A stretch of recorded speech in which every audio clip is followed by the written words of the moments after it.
Hey guys, how's it going? Dan Francis Owen here. Welcome back to another real life gig advice. Hope you're all well. Today I'm going to be giving you 5 reasons why you are not on that gig. Before you guys switch off thinking that I'm just going to be having a go at you, like that's not the vibe at all. I'm all about positive vibes and helping you guys assess your weaknesses and also help you develop into the musician that you want to be.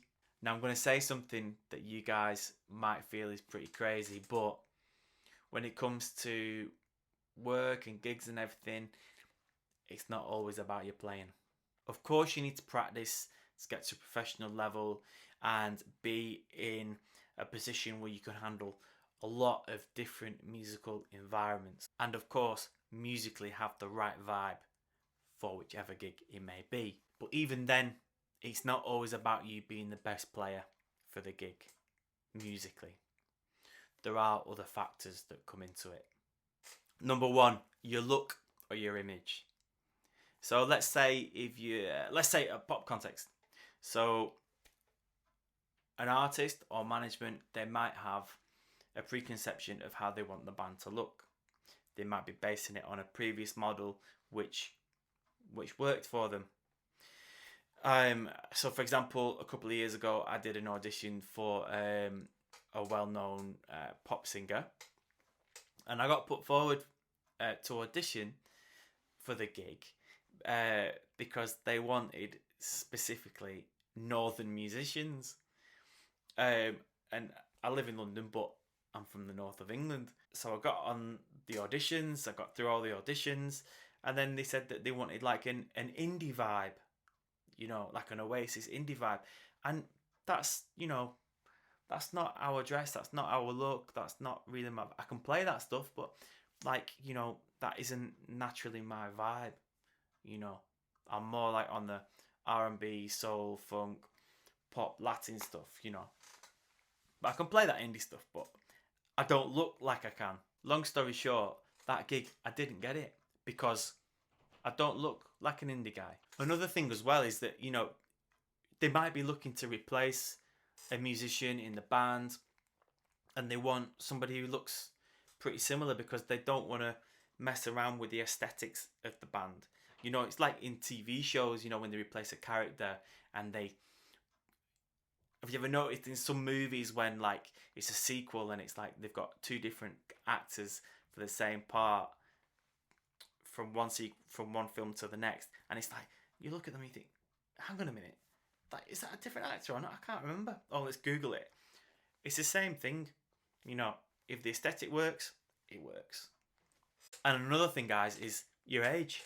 You might be too old, you might be too young. Number 2, your relationship with the artist or other musicians or anybody else involved. You might have gone to music college with the artist or whoever's involved with booking the band. You might have met on different gigs. You might have met on a night out. You might have met on a night out and got on really well with each other and thought, oh, this hangs really great, I can work with this person, I want to see more of them. The social aspect is really important because, for example, if you get on with somebody really well, the likelihood is that you're going to be able to spend a lot of time with that person.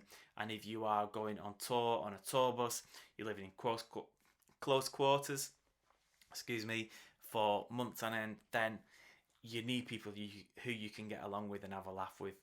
3, you might not have enough experience working in that field. So if you're going to hire a plumber or a window man or a roofer or somebody to come and fit your kitchen, what are you going to do? You're going to check them out to see whether they can do the job that you are going to pay them to do. So before you get booked to do a job, people want to know the level and the standard that you can provide. And if you can't provide evidence of what you've already done, then unfortunately the likelihood of you actually getting that job is pretty slim. That's when really, like, if you're new on a scene or something and somebody says, yeah, this guy or girl can handle this?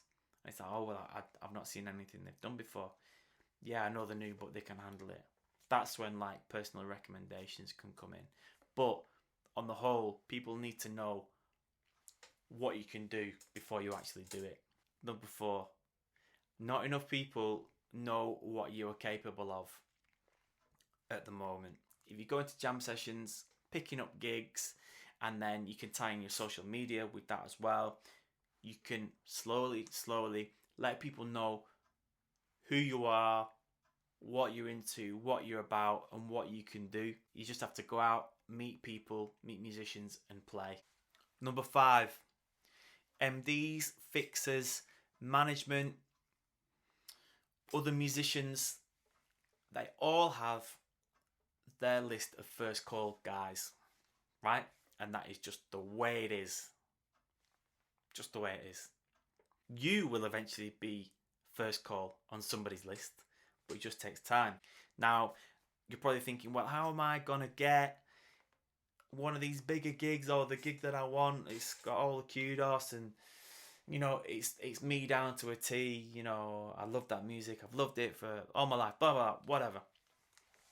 Well, these gigs are occupied by musicians who are highly skilled and highly in demand. At some point, there's going to be a situation where they have an emergency or they're double booked and they're trying to juggle something and it's not quite working out, and it's like, oh man, I need to dep this gig, or I need to dep this gig, I need to get somebody else to do it, or I'm really sorry I can't make this one. And then an MD, fixer, management, musicians, drummer, you know, anybody can be thinking, oh, who'd be good for this? They'd be a good fit. Let's try them. Do you see how it works? It's just like any kind of job, like where a position opens, you know. Guys, basically, you've just got to be ready for your opportunity when it comes. Your opportunity will come. But in the meantime, you got to keep practicing. You got to keep playing. You got to keep grinding. And you got to keep showing up and letting people know what you do. In a cool way, let people know what you do and let them know that you're around. But be cool, you know. But your opportunity will come. Trust the process. All right. Nice one, guys. Thanks for sticking with me. If you like this video, please give me a thumbs up. Leave me a comment. I'll get back to you. And hit the subscribe button. All right, guys. Take it easy. See you next time.